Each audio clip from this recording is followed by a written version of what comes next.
Service in Las Vegas has issued a flash flood warning for San Bernardino County in Southern California until 9:30 p.m. PDT.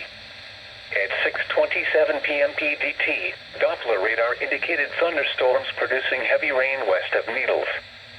Flash flooding is ongoing or expected to begin shortly. Hazard: life-threatening flash flooding. Thunderstorms producing flash flooding. Source: radar. Impact: life-threatening flash flooding of low water crossings, creeks, normally dry washes and roads. Some locations that will experience flash flooding include Highway 95 and Needles.